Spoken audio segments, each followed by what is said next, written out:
নমস্কার বন্ধুরা, আজকে 3রা ডিসেম্বর 1889 সালের 3রা ডিসেম্বরে মেদিনীপুর জেলার মৌবনী গ্রামে ক্ষুদিরাম বসু জন্মগ্রহণ করেছিলেন।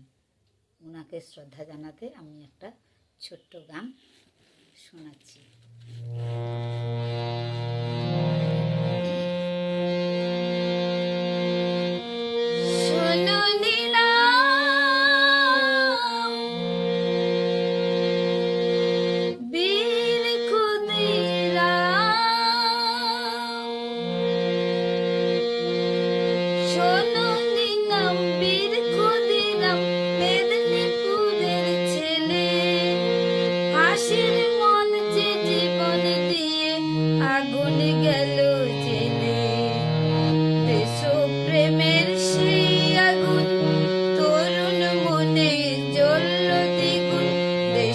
প্রেমের সেই আগুন